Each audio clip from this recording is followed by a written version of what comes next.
Welcome back, everybody, to Exit 99 Sports. My name is Caleb Deloach, and I know last episode I told you Cody would be back here with me this time. He was at Disney World, but unfortunately, he was not just infected with fun and happiness at Disney World. Also came down a little bit of the yuck that everybody else in the world, I guess, feels like they have right now. So shout out to Cody. Hope he starts coming around, feeling better soon. Missed him on the show, missed him on our last couple of Jackson basketball broadcasts as well. So I hope he gets to feeling better soon. But for those of you watching and listening, you will be stuck with just me here once again, whether you like that or not. I'm sorry. Yeah, it's been a great week of, local high school hoops. I have had a great time. Like I have said, I call Jackson basketball games on the radio. And we had 2 overtime games this week. So, I had a fantastic week. There's a lot of other really good games, a lot of teams playing well, and some teams kind of running into some really big issues. And we'll go ahead and get into that now. I'll start off with some of the local games here, Cape Jackson area. I guess I can just go straight into the Jackson game against Charleston on Tuesday, February 4th, this past week. The Indians won that 75-67 in overtime. And in that ball game, Cole Deck had 42 points. Yes, 42. Crazy game. He just balled out. I brought the scorebook here with me. He just played well. Like throughout the game, my dad made the joke where it was he's capable of having like a quiet 42, which doesn't make any sense in a way. In high school basketball, somebody scores 42, you feel it. But it never felt forced. He was very efficient. He played well throughout. He got other guys involved whenever, space wasn't there for him or he wasn't open to take a shot. And he was just consistent. He balled out. He had 7 in the first quarter. He finished with 18 in the first half. Got 10 more in the third.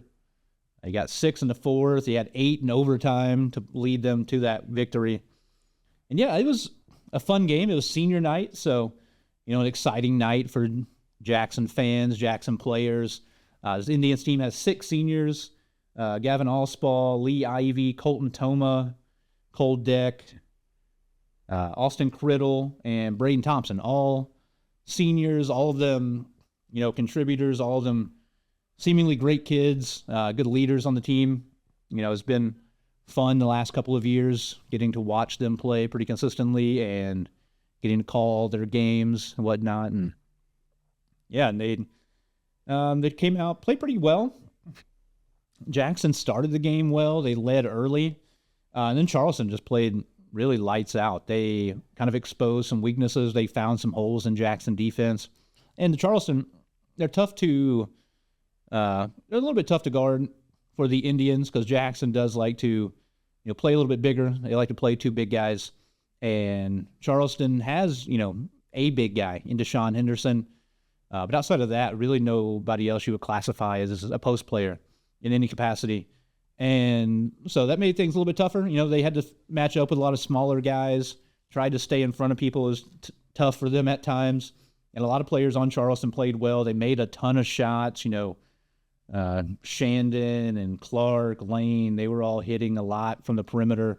They shot the ball really, really well, made things tough on the Indians. But, I've said it over and over and over and over again this season, this Jackson team plays well down the stretch in games whenever it's close. They have, those 6 seniors I mentioned. A lot of those guys are out there on the court throughout the game. And so they provide a lot of that calm, steady leadership. And you have a guy like Cole Deck you really trust. You could just throw the ball to, and he'll score at will. And so, they just steadied the ship. They got enough buckets here and there. I don't know what happened on the last possession of regulation. The Indians went down. They scored, go by 2. And then off the ball, Jackson just lost their man down low. Player got wide. I think it was Shyland Henderson. He just open with nobody within 5 feet of him under the basket. He scored. But, that maybe frustration or disappointment did not carry over. They came out, dominated overtime. It felt like Charleston was a little bit out of gas, but Yeah, Jackson came out, dominated overtime. Koldeck got to the rim at will. He had 4 buckets all in the paint. So, yeah, it was awesome. Phenomenal night. Great time by him. Great fun to watch him. 42. I didn't put in the most research trying to find, what the actual, any records are, what, high scoring stuff like that is for Jackson history. I know Blake Reynolds had a 40-point game, I think his senior year, which was 10 years ago. But outside of that, I think that's definitely the most points anybody has scored in that time period. And, I graduated a couple years before Blake, so I don't remember anybody while I was in school putting up any numbers like that. So, if that's not the most ever, that is the most in 20-plus years. So, great effort by Cole. Phenomenal game. He was incredible. And Jackson got the win. A lot of people expected them to win. It was a little bit tougher than people might have thought, but Charleston's a good team. Coach Jamarcus Williams, one of the best. He has his guys playing the right way. They've improved insanely much over the course of this season. They're super young, and so that is a very good team, and they're going to be very good for the next couple of years. Moving on, Cape Central, who last week I did a video, and I just talked about, wow, Cape, everything is going right. They're playing incredibly well. There's everything they did was fantastic. They played Hillsborough, won by 13, held them to just 40 points. Friday last week, or the week before, they played Poplar Bluff, who was really banged up, held them to 35 points. And then on the next day, they played Jeff City, held them to 34 points and won by 10. And I genuinely thought, Cape, the sky is the limit, to use a really, boring thing to say. They were playing incredibly well. The defense was phenomenal.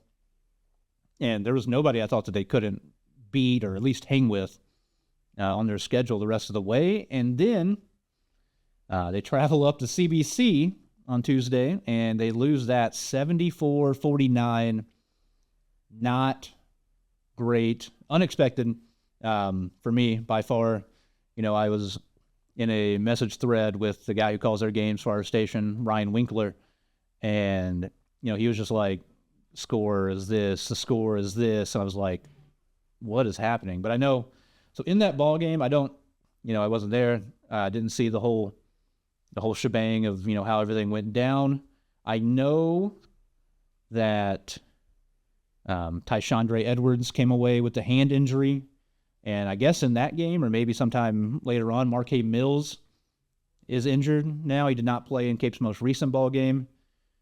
So I have no clue how that really impacted the game. I know Tyshandre Edwards obviously is the leading scorer on the team, the best player, best all-around player on the team. Yeah, I was just pulling up the updates Ryan was sending us. He said at halftime it was 47-22, and he said, CBC was just really shooting the lights out, and there was just nothing Cape could do really against them. And I knew going into it it'd be tough. CBC is really big. They have several 6'5" to 6'8" kids on the team, so I knew that'd be a big test. CBC, obviously, Metro Catholic Conference, one of the best programs in the state. Nothing to hang your head about losing to, but just the margin kind of did surprise me. But then also knowing Edwards went out with an injury, not surprising to see the way things kind of ended up going. But shout out to Mateo Rivers. He finished with 20 in that ball game. Cool to see him really step up, take on a scoring load for that team. And he's going to have to, especially with Tyshandre out. I don't know the status of Marquee Mills. Like I said, he sat out their most recent game. And so I am hopeful the Mills is back for him down the stretch. But if not, things are going to be really tough. But Mateo, regardless, will have to definitely step up. And the other guys around him, Goliath Morris-Young, Antonio Sims, people got to start stepping up around them and knock down shots. Other places in Cape Girardeau, Saxony went on the road to St. Vincent. They dropped that ball game to St. Vincent 51-33. And then Notre Dame hosted Malden, makeup game due to some illness on Malden. Malden, bad year, really bad year.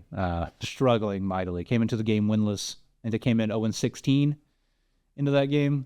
And Notre Dame won that 78-43.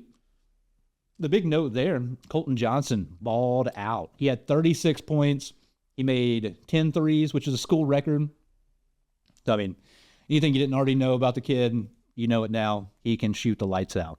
If you give him space, he will make you pay. He's the all-time leader in threes made for a career. I think he broke that as a junior, which is crazy to say. You know, he reached the 1,000-point mark earlier this season, and now he broke the school record for threes in a game with 10. So, awesome night for him and great, you know, kind of bounce-back win. That was a big bounce-back win for Notre Dame, you know, kind of get the confidence back.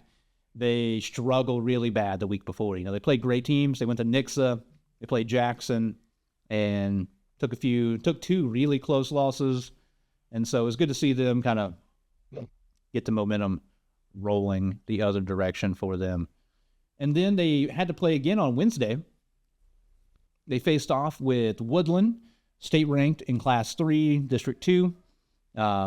Really fun team. I hope a lot of people got the opportunity to watch in person or online because Woodland is a great team. You know, they have a million guards that are all can do the exact same thing. It feels like they just have a factory making like 5'11" to 6'2" guards that can all handle and shoot. So they're a lot of fun to watch. They love getting up and down, pressuring. And Woodland did come up with that victory 70-66.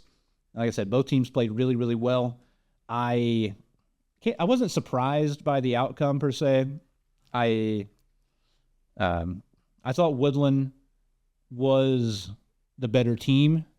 But I knew playing at Notre Dame would make it a competitive ball game for sure. And, you know, Notre Dame, they trailed by decent margins in that game and really came back, fought hard to, you know, stay in that one, but unable to drop one there against Woodland, 70-66. And then Friday, they bounced back, had another game, an in-county game, playing Saxony, hosting Saxony. It was cool. They had this girl-boy doubleheader, which most teams in this area don't do, or at least in, you know, this immediate area don't do. It's usually JV boys, varsity boys games. But it was cool. It was a good atmosphere having, you know, the girls play, the varsity girls play, and then the varsity boys play. And then the varsity boys did blow out Saxony again. Saxony dropped another one this week.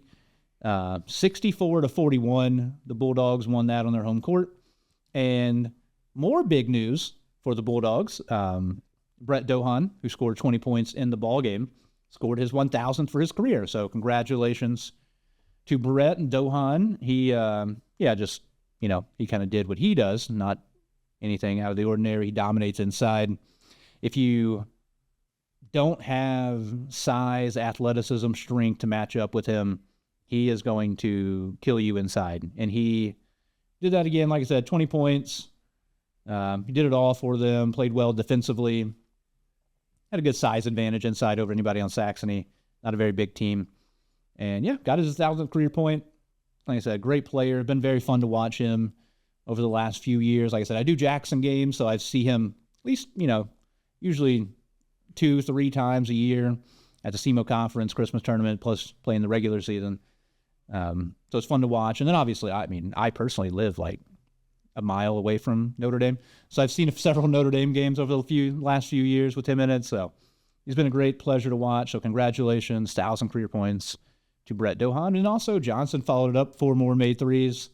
He had 13 points. Brody Harden, I think I mentioned before, maybe in the last show I did, I really like Brody Harden's game. I made the joke that he has like one move that keeps working over and over again. I don't know how people keep falling for it. But he had 10 points in the ball game, and he's really been playing well down the stretch here. You know, you expect Dohogne and Johnson to ball out, and they keep doing that. However, they do need, you know, whoever it is, Londaway, Harden, you know, Schumacher, Dennis, one of these people to, you know, kind of come along with them, hit that double-digit mark to really push them over in a lot of these ball games. And, you know, I like Brody Harden's game. He's a good shooter. He finishes well around the rim. He finishes through contact. So I don't like what I've seen from him. He did a good job. Over on the other side, Jackson Wilson, I saw, had 12 points. Nashawn Davis had 10 for Saxony. Davis, only a junior, has been playing well this year. So, you know, he's a good building block for this upcoming season as they have a lot to build on from this year, maybe a little bit of a down year, tough year for these kids, but they keep playing hard, they keep showing up, and they have some more tough tests coming up this week. And then the last game of this past week is Cape Central. They played on Saturday down at Charleston, 6-man shootout. Fun event, always. Charleston does a good job getting, fun teams, good teams from St. Louis usually, or just out of the area to come in and play teams from Southeast Missouri. And they did so again. There's a lot of mixing and matching for the other games, but Cape Central played Principia, who's very good. They are undefeated. They are number 1 in Class 3. I've seen them now a couple times. They played Jackson very early in the year. Beat Jackson by 15, 17, something along those lines. Very talented. They're super athletic. They can score around the rim. They shoot it really well. So they are a tough squad. And they really took it to Cape. The Tigers did not have Tyshandre Edwards or Marquee Mills. So, that is, whatever you want to say, 30, 40 points that they're missing off the roster. And they're not going to win a lot of games, especially against a team like Principia if they don't have those two guys playing. Some guys did play well, like Goliath Morris Young did a good job around the bucket. Big, strong kid, only a sophomore. So I really like what he's going to bring to them over the next couple of years. Hopefully, keep developing. I hope he develops, outside game too, handle a little bit, be able to take it from the perimeter, use his strength and athleticism to keep going to score at the rim. But super talented right now. He had 13. Sims had 11. Rivers had 9. Good to see Antonio Sims once again getting in double figures. I like him being aggressive. They'll need him to keep being aggressive as the season winds down. And Mateo, they really did a good job trying to take away Mateo Rivers, which Principia can do because they have incredible guards. They have like Quentin Coleman, a kid named Money, a kid named Torre. They have phenomenal guards. They all have offers at the next level. They are a very, very talented team. So it's a big loss, bad loss, tough loss. When you're Cape Central, you don't expect to get turbo clocked. And but this is a team you cannot hang your head losing in that fashion against, especially without two guys that you expect to score in double figures. The rest of that shootout was pretty fun. Richland and New Madrid played. New Madrid won that by 13. St. Mary's Southside ended up playing East Prairie and blew them out 94-67. St. Mary's had played a lot of these teams had to play back-to-backs, which kind of unfortunate, but it is what it is. Woodland fell by 2 to Confluence Prep, which is their second loss in back-to-back nights as well. They went on the road to Kennett, lost a close one by 4 or 6 over there at Kennett. So a little bit of a tough week. Heard they were kind of banged up, maybe 6, all that stuff. It's that time of year.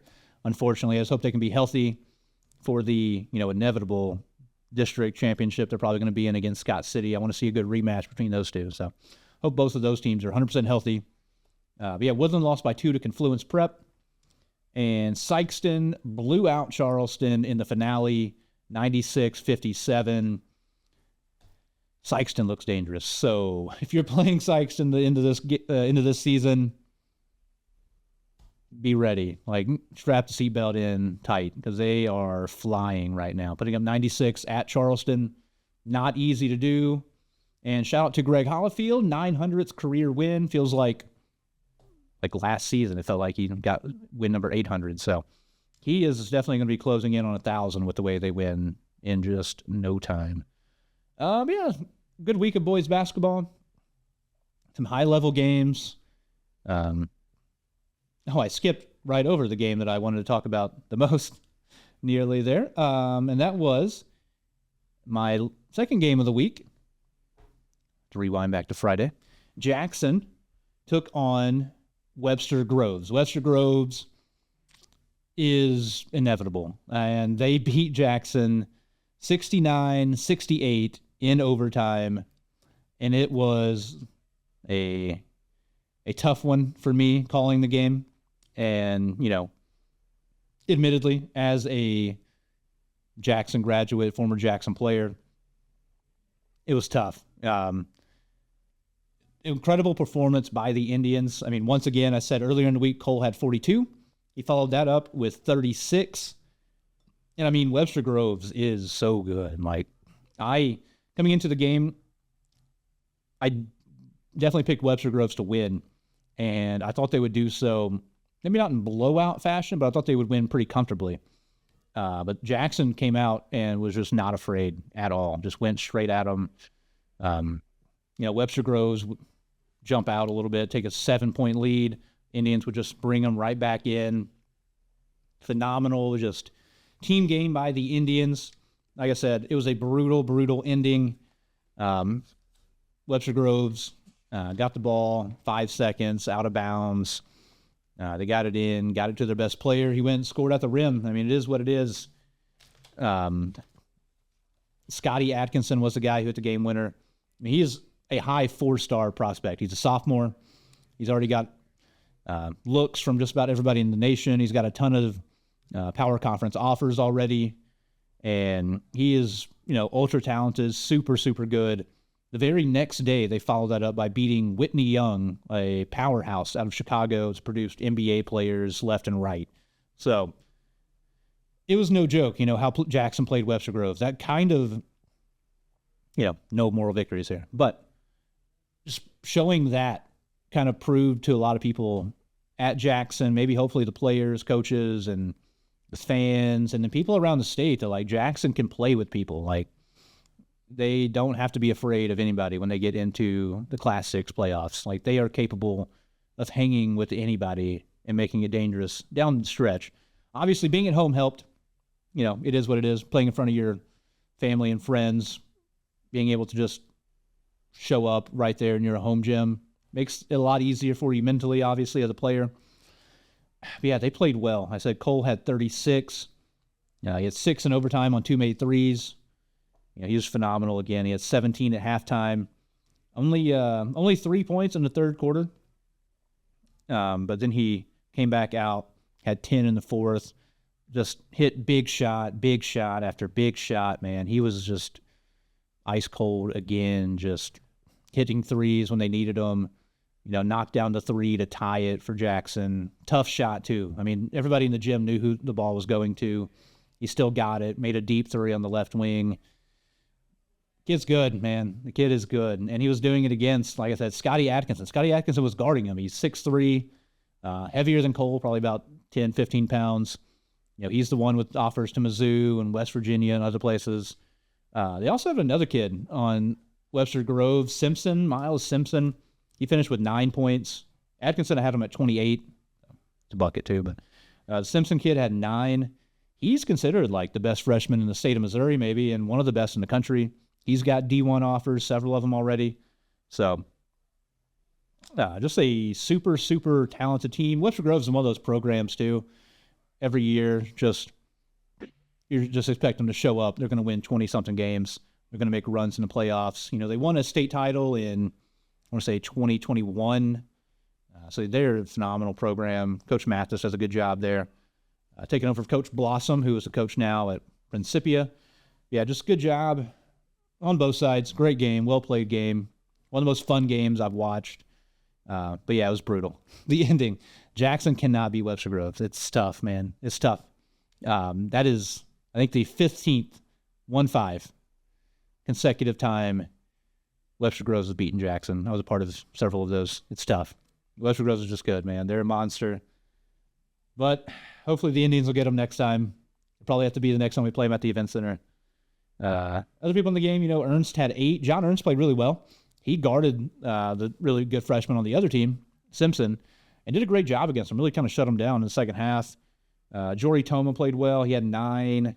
Ivy had 6, with all of those coming in the second half. Kolton Toma, he had 7 all in the second half. So a lot of guys really showed up there late in the ball game and played well for the Indians. So that was encouraging to see. And it's what they do. It's kind of the recipe, right? Dick, go ball out, do your thing. And other guys kind of show up in their roles, play their role, hit shots. Toma and Toma, they hit shots. They're good shooters. They can get mid-range. They get in, they get kickouts. They can make open shots. And then, I just want to keep seeing the development from John Ernst. And then Lee Ivy, he's getting a lot of confidence scoring around the basket, and that's been positive to see. He's been good. Been a good season, just tough. It's tough, man. Tough to lose to Webster Groves again in that fashion was brutal. But jumping over to the girls' side, Monday, another big Jackson game. The Jackson girls went on the road to Donovan, who was coming in, only had one loss, so both teams only came in with one loss. Donovan hadn't lost a home game in like 2 years, and Jackson went into Donovan, beat them 58-54. Great team game, just across the board. Donovan likes to press, and their coach said the first time he's had to get out of their press like ever because they could not guard Jackson full court. I said everybody contributed. You look at the scoring column, 4 girls finished in double figures, and those were, all I had. The way I scored it at home, Alsdorf had 13, Deck had 12, Lauren Dory had 11, and Addison Henderson had 10. So everybody kind of showed up. Everybody played their role, man. Dory did a good job inside. Her and Henderson taking away the inside game for Donovan, making it tough for them to score around the bucket. And, then Kate Deck, Cameron Alsdorf doing what they do. They hit shots.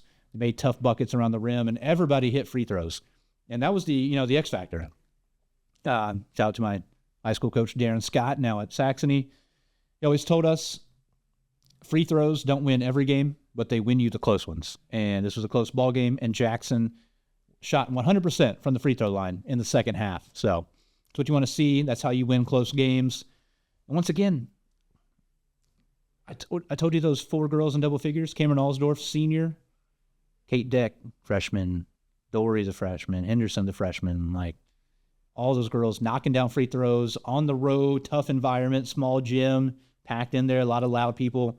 Stepped up, made shots when they needed to. Another awesome performance out of the Jackson girls. They still sit with only 1 loss on the season. They have a big one coming up I'll tell you about shortly. Also on Monday, Saxony hosted Dexter. Another tough one for the Saxony girls. Got beat there 71-47. And then a Cape Girardeau battle. Notre Dame beat Cape Central at Notre Dame 69-41. Really blew them out.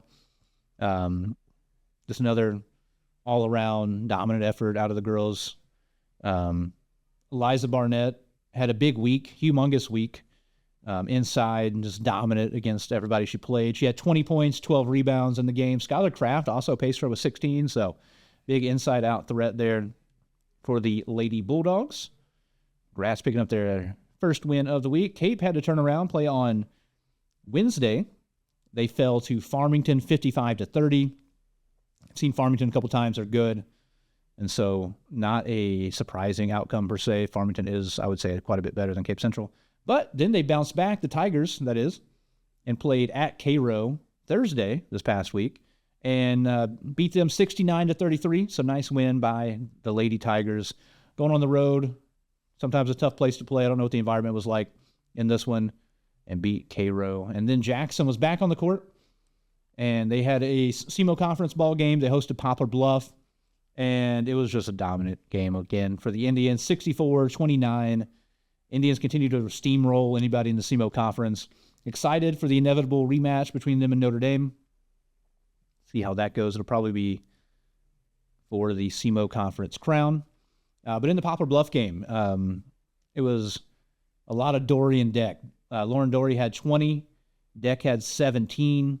So those two continue just to be awesome inside-out combination for the Lady Indians. And, just a good, very good team win as always. I watched about the first half of that ball game. It was pretty nice, a dominant overall win for the girls. The press was working. Lily Watkins, especially, she was killing the mules at the front of the press. And I think she finished with 8 points as well. Addison Criddle had 7.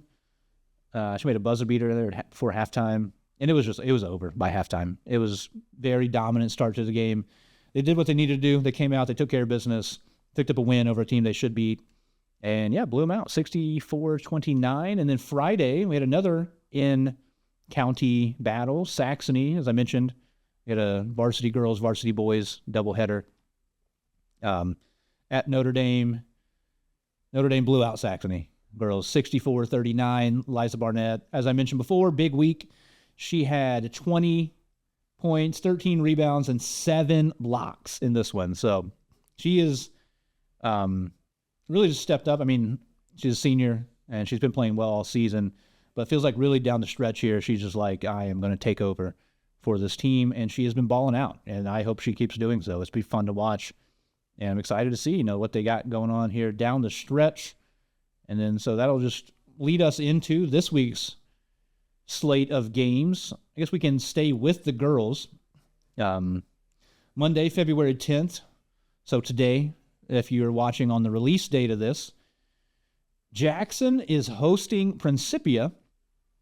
So I talked about the Principia boys are phenomenal. Their girls are no exception. Their girls are number 1 in Class 3. They are 18-13, and they have been fantastic once again this season. Across the board, their boys and girls are just having an unbelievable year up there at Principia. So it'll be a tough test. The game is scheduled to start at 4:30. So that'd be interesting to see how that might have affect things. A little bit weird start time. Got to just jump straight in, getting prepared for that. Like I said, any change to your process can throw people off. So we'll see how that affects either team. Yeah, early start. They're led by a girl named Deja Scott. Super talent, 19 points a game. She does it around the rim, shoots 55% around the rim. She's only 26% three-point shooter. She has taken 76 of them. But they will take a lot of threes, it looks like. They will shoot from the outside. They want to get downhill. That's where the threes come from. They want to attack. They want to put their head down, get to the rim. But they do have kick-out opportunities usually. And one girl, Jayla Hawkins, she's the biggest shooter on the team, you could say. She's attempted 92 threes this season. Shoots at 33% clip. Yeah, very good squad. It will be probably the toughest test of the season for the Indians. Just think about those words real quick. Yeah, I think it'll be up there. I mean, St. Vincent, obviously, is awesome. It'll be right in that same area. I mean, Jackson, this schedule recently has been, bonkers. Just like their last 10 games or so. I mean, they've played St. Vincent. They played at Farmington. They played Park Hill Central, MICDS, Francis Howell, at Doniphan, and now Principia. It is in a killer stretch for the Lady Indians, but they sit here 16-1. Who's to say they cannot, do the same thing the boys have been doing, show up against a very highly ranked team and knock them off. So I'm excited to see how they perform. This Principia team is very, very solid, very young team. The Scott girl that I mentioned, I think she's a sophomore. They have this very, very good team, so it'll be fun. As I mentioned, they are 18-3. So number 1 in Class 3. Jackson has beaten state-ranked teams in Class 4, Class 6. So see if they're able to do it again. Big-time matchup against Principia. Notre Dame will be on the road at Dexter. Another chance to pick up another SEMO Conference victory. I think Notre Dame should win that one. Dexter's tough to beat in their home gym, but I think that they're definitely capable of knocking off the Lady Bearcats. Cape Central will be hosting Kennett. If you want to go see somebody that is really, really good at basketball play, Kennett has a girl named Elise Edwards, I mentioned a few times. She's fun to watch, man. She's like 5'0". She hits shots from the outside, from the inside, from mid-range. She is a fun player. She is one of the fastest people alive. She's very fun to watch. And she does it all for Kennett. They don't get a lot out of the rest of their supporting cast. And so don't be surprised if I talk to you next week and Elise Edwards is scoring 35 points, 40 points in that game. Then Saxony will be hosting Portageville. Now, that'll be a very tough test. Portageville is very good. They are the best team in the Boot Heel. South of Sikeston. They are by far the best team in that area. So that'll be a tough test for Saxony at home. Hopefully, the Crusaders can, maybe pull off a humongous upset, but would not surprise me to see Portageville come up the victor there. And then Cape comes back, has to play at Poplar Bluff Tuesday. So that'll be a tough test for the Tigers. I think they're good enough to beat the Poplar Bluff team. I think it'd be a pretty good game, though, especially playing on the road. Never easy to go on the road in conference. Notre Dame will be hosting New Madrid. It's another game I expect the Bulldogs to win. I think they're going to dominate inside as they have been doing of late. And then, well, I'll talk about the other games first. Saxony has to play at Kennett, which once again I think will be tough for them trying to match up against Edwards. But Kennett, if you can slow down Edwards, is beatable, but that's a lot to ask. I think Cape will be hosting Dexter, and I think that'll be a good game. It should be an even ball game as well, especially playing at home. I think this is a game the Tigers could win against the Lady Bearcats. And then we get to the big one Thursday, February 13th, Jackson at Notre Dame. The two teams have played already once. They played at Notre Dame the first time in the SEMO Conference Tournament. Jackson won that one by 30. It felt like a little bit of a surprise at the time. I knew Jackson was going to be good, but at the same time, seeing that margin of victory was surprising. So we'll see if the Indians are just that good, that much better, or if Notre Dame kind of comes out with a chip on their shoulder, seeing how the last time that game went, to come out and keep it close, man. It'll be tough playing at Notre Dame. They'll have a big crowd, I'm sure. Their kids always show up. Their parents show out, obviously. So it'll be fun. I'm excited to see that girls' game. I will hopefully be in attendance. If I'm not in attendance, I will definitely be watching online, and that will be a big, big game to keep your eye on. And then we'll flip over to the boys' side. No games Monday for any of the Cape area teams. Woodland is hosting Meadow Heights. See if they were able to bounce back from a tough week, as I said. Tuesday, Cape will be hosting New Madrid, which is definitely a gettable game for the Tigers, but it will depend on who is healthy. I don't know. I'm not going to talk in absolutes about speculation on the Edwards injury situation. I'll call him doubtful. I don't know if we'll see him in the regular season. I don't know if we'll see him by the postseason. Hand injuries. It's basketball. Your hands are pretty important. So depending on the severity of the injury, we'll see. So hopefully there's no big breaks. If there is, we might have seen the last of Edwards this season for Cape Central. But if Marquee Mills is healthy, I know it's something leg-related. We'll see what the severity of that is. If he is able to go, I think this is a game Cape should be able to win. They're 14-6. New Madrid 5-11. They've been playing better as of late, but still having a rough year, down year. They are decent sized inside. That's where their senior leadership, kind of returning from last couple of years, really good teams is. Ramon Brooks is good inside. He's very talented. He's been an automatic double-double guy all season. And they have Marvion Cranford. For those of you that aren't familiar, big dude, 6'4", 250, 270, big kid. So they're a handful inside. They have a lot of young talent. They've been kind of going with their older guys as of late, so we'll see how Coach Jenkins handles that here down the stretch. But it's definitely a gettable game for Cape, but I do think it'll be tough depending on the health of some of their guys. But once again, Mateo Rivers, Goliath Morris-Young, Antonio Sims, they just have to step up. I expect that they're able to do so. And playing in front of their home crowd, I like their chances in that one. And then a fun game, keep an eye on at Notre Dame. They'll be hosting Hillsborough. Notre Dame will be 10-11 going into that one. Hillsborough 9-8.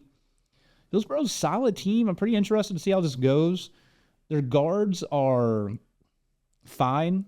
They shoot a lot of threes. They don't necessarily shoot a great percentage. They can score a little bit around the rim, the guards, but they mainly are just get the ball into Greg Robinson, their phenomenal center. He's 6'8", 230, super athlete, high jumper. If you let him get it around the rim, he's going to be trouble. So that'll be a fun matchup. Him versus Dohogne, how's that go? It's going to be kind of curious. I'm very curious to see how they handle it. Notre Dame, not the biggest team around. Dohogne inside. So we'll see how they do handle that. Him and Hudson Dennis will play well, but I know from experience, Greg Robinson is capable of drawing a million fouls. It might help playing at Notre Dame. Jackson had to go play at Hillsborough, and Robinson shot 23 free throws. 23. It was I was going insane. It was tough to watch, but he's tough. He's a good talent, good shot blocker. So they'll have their hands full inside. So that'd be a good game. I'll definitely be watching that one. And then Saxony goes on the road to Jefferson. Jefferson's 12-8. So good test once again for the Crusaders. See if they're capable of going up, north and knocking off Jefferson. Saxony's 6-15 right now. Tough season. A lot of turnovers still, like I keep mentioning, but still tough. But I hope those guys keep hang on to the rope, keep playing hard, finish out this season, and just keep growing. And if, none of that interests you, there's a lot of really good small school games. I'll quickly mention the few I have written down here. Dexter at Bell City, Campbell at East Prairie, super interesting. A lot of out-of-conference small school games. Campbell at East Prairie, super interesting. South Pemiscot at Richland, Bernie at Hayti, Oran at Bloomfield. All really, really, I think, evenly matched games. It'd be really interesting to kind of see how those go. Then Thursday, Saxony will be hosting Chaffee. It'll be a tough matchup. Chaffee's no joke. They played Jackson nearly to single digits in the Christmas tournament.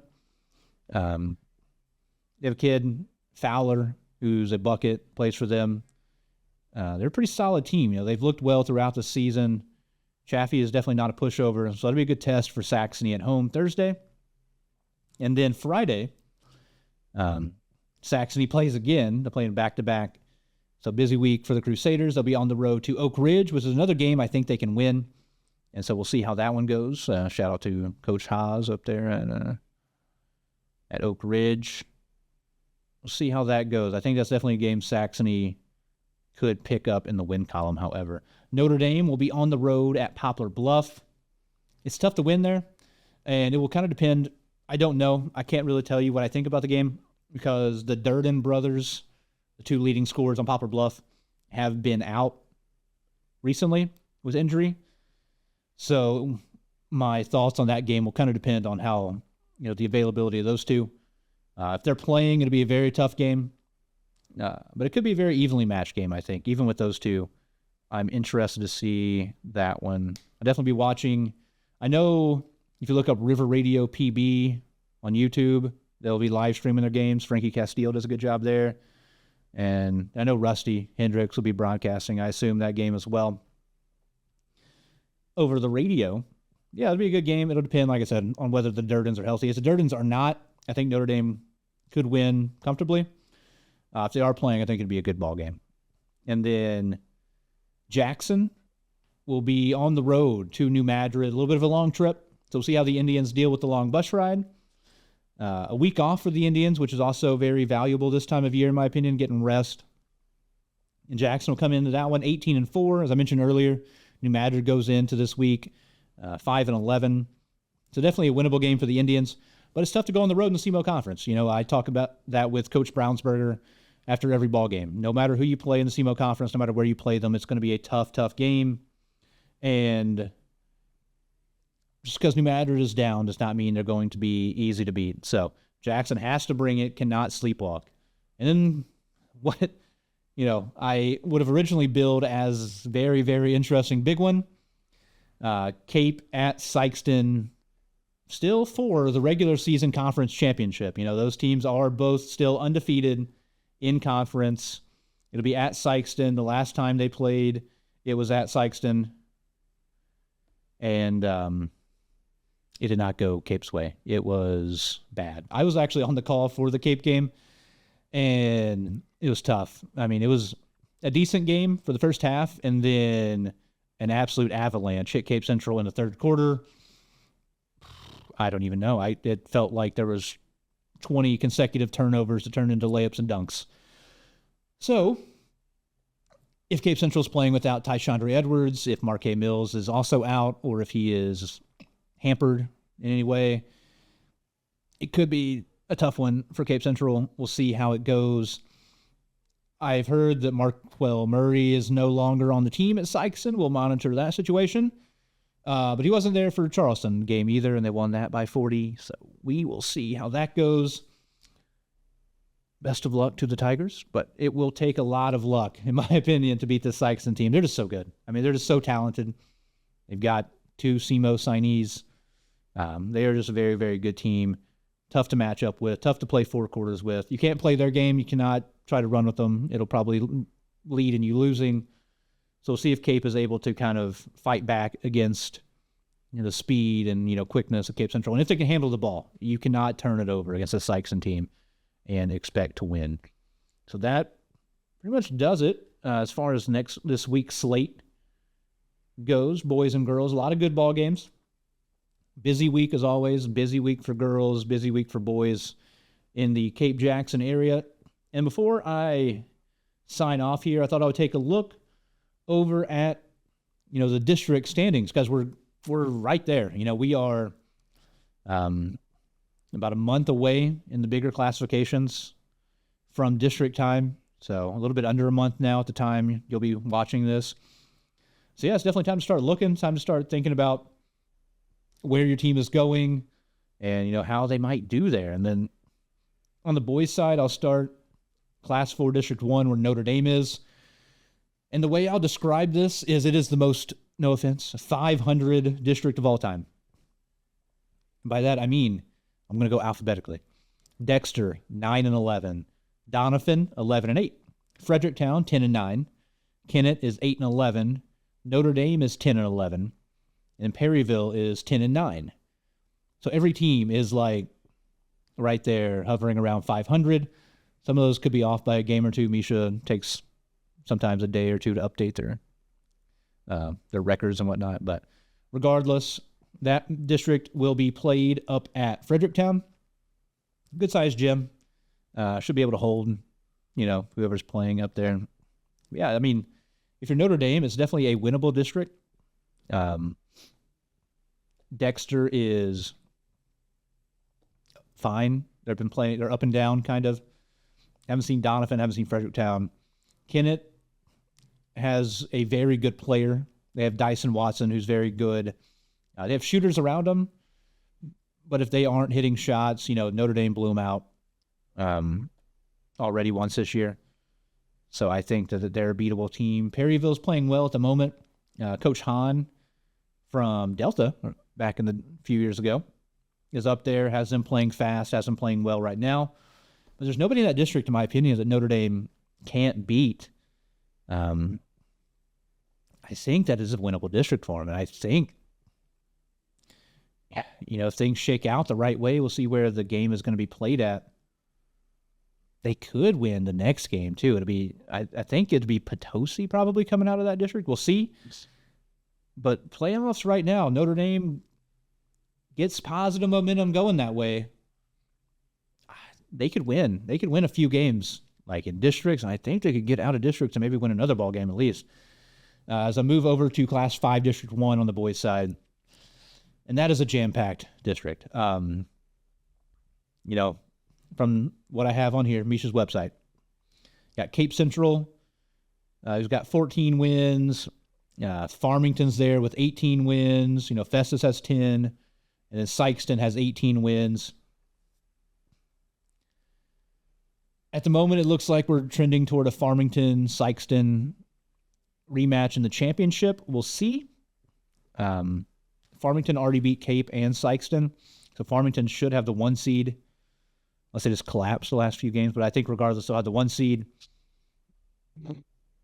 If Sikeston beats Cape again, they'll definitely have the 2 seed. Cape will have the 3. So with those seedings, I expect Cape, Sikeston to meet in the semifinals. And then Farmington, they're going to breeze through everybody else, in my opinion. They've already beaten, I think, all these other teams from around their area, DeSoto, Festus, Hillsborough, North County. So whoever they see on their side, I think they'll probably breeze through and be waiting for, whoever comes out. Cape Central, Sikeston. If Edwards is not there, it's going to be tough for Cape Central. He's a 6'7" freak athlete, good scorer everywhere. So without him, things will definitely be difficult to get out of that district, as there's just so much talent. Sikeston and Farmington, both those teams are so good. I think it'll be tough to get out of that one. And the district will be played at Farmington. So good luck. Going on playing probably a road game in the district championship against presumably the 1 seed in Farmington, and then we will flip over to Jackson is in Class 6, District 1. And it'll be interesting, right? So the district, I'll leave out the two I'm going to talk about the most here. You have SLU, good team, talented. Seckman, Oakville, Melville, Lindbergh, Fox. Fox is probably the worst team in the district. They're sitting at 3 wins. Melville, Seckman, Oakville, definitely gettable. Lindbergh, it's going to be tough. They lost a lot from last year. And SLU will be the home team. They're hosting the district. And so obviously, they'll be playing very well, playing in front of their home crowd. And then the big dog outside of Jackson is Cardinal Ritter. You look at their record, it's not going to be good. They play a lot of out-of-state teams. They play teams from all over.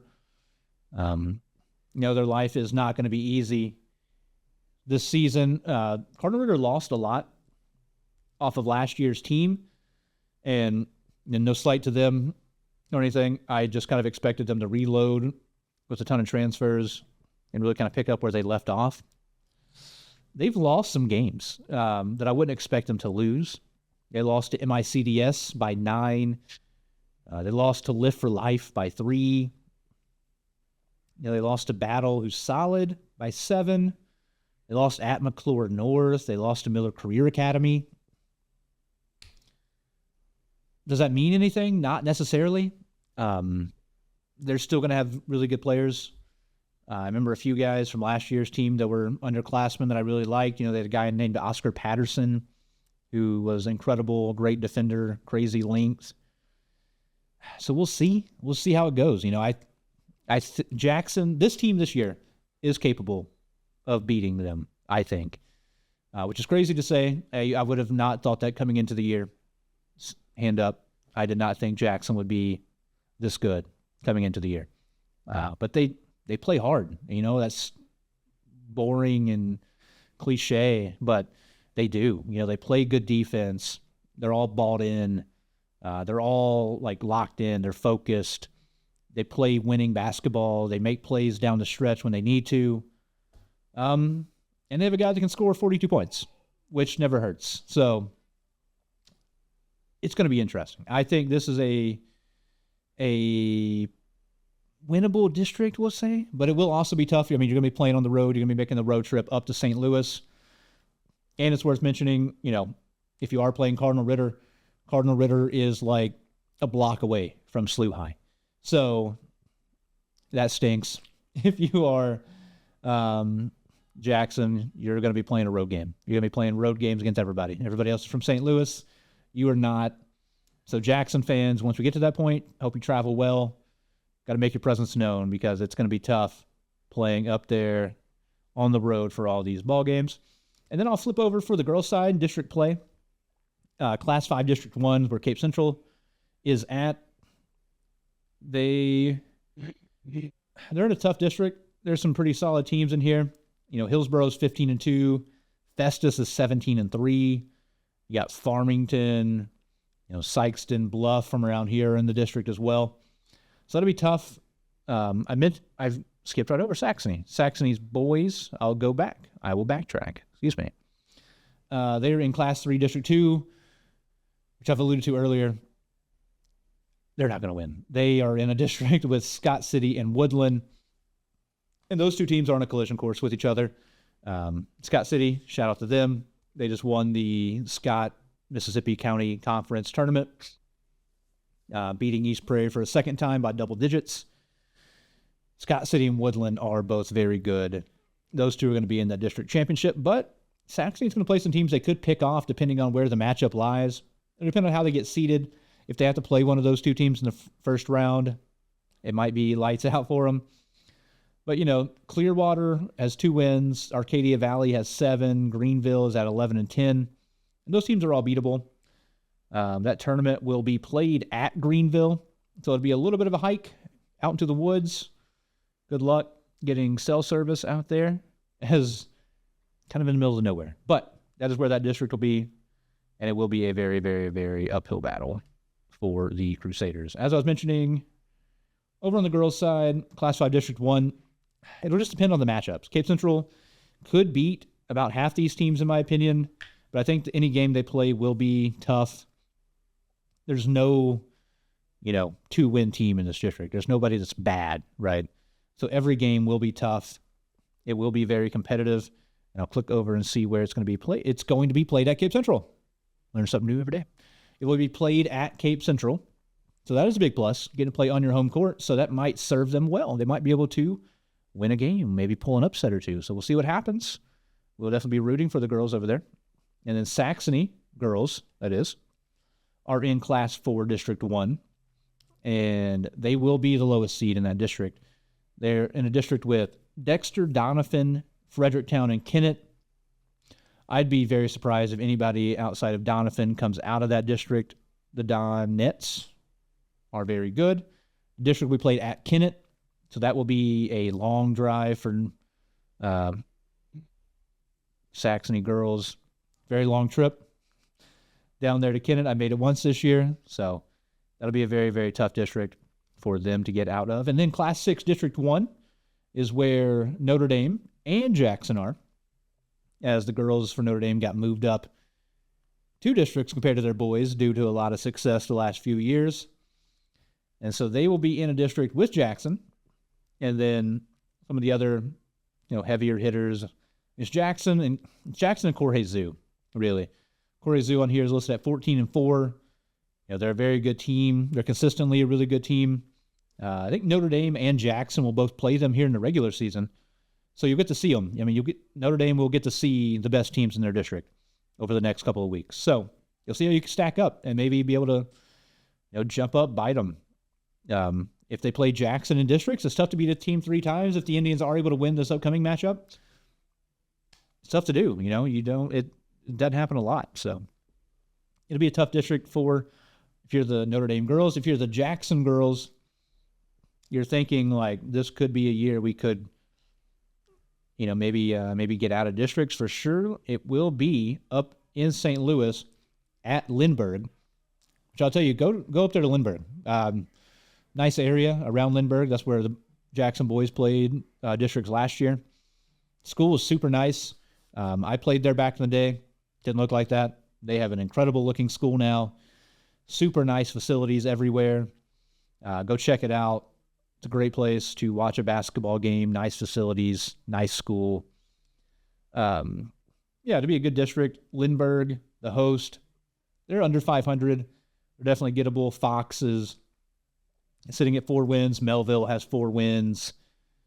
Seckman has 10. Oakville is sitting at 6-6. So, if you're the Notre Dame girls, you definitely can win some ball games here. You can end up in the semifinals 100%. Same thing with Jackson. But I would expect to see, I don't know, we'll see. They're going to play head-to-head. So if Jackson beats Notre Dame and Corey Zoo, the Indians will be the 1 seed. If Corey Zoo beats both of them, Corey Zoo will be the 1 seed. So we'll be able to play that one out in real time as all those teams do get to play each other. So that is all the me talking about district talk, just kind of reading names off the screen there. Yeah, it was a fun week of basketball. I keep repeating over and over again. It's going to be another good week. Pretty busy slate. I will be on the road on Valentine's Day. Shout out to my wonderful wife, Brooke. On Valentine's Day, I'll be calling the Jackson game at New Madrid. So if you want to listen to me talk more than you already are, I'll be calling that on 104.7 The Bridge. You can find us on your radio or online. And then, check out the Cape Sikeston game Friday night. They usually live stream their games. Sikeston Public Schools does, or friend Ryan Winkler for our station. He live streams as well. Cape Public or the Cape Central Sports on YouTube. He'll be live streaming and calling the game on YouTube and on the radio as well. And then Rusty Hendricks, like I said, does all the Notre Dame games. And then when they're at Bluff, you can also watch a live stream. They live stream all their games over at Poplar Bluff as well. So that just about does it for me. We're nearing the end of wrestling season as well. They are about 2 weeks from districts. So we are getting into the real nitty-gritty over on the mat. You know, you just got to hope for health this time of year if on the wrestling mat. That's what a lot of it comes down to. So hopefully we see a lot of area people, a lot of area wrestlers, that is, get out of districts, make it up to the state tournament. That'd be exciting. Definitely something to keep an eye on for all you wrestling fans and for all you non-fans. Definitely go check it out. It is a lot of fun to watch. Even if you don't necessarily understand what's happening all the time, the scoring, etc. It's a big environment, a loud, fun environment. There's always a lot going on everywhere. So yeah, get out, go check out some good sports action here in the area. There's a lot of awesome basketball this week. And yeah, we're getting down here into the regular season. We are closing in on postseason play. So once again, thank you all for watching. Thank you all for listening. If you enjoy any part of this, make sure to like and subscribe. Spotify, Apple, Amazon, YouTube, Facebook, wherever you're consuming my voice, sometimes my face, whether you like it or not. Check us out, subscribe, look for us on other social media platforms. I'll hope to continue to get a little bit more active over on those. Yeah, as we just have fun talking more hoops, etc. here. As we're heading into the middle of February. Crazy to say, this school year is just flying by. So once again, thank you all for listening. Thank you for watching. Have a great one, everybody. We'll see you in the next one. Thank y'all.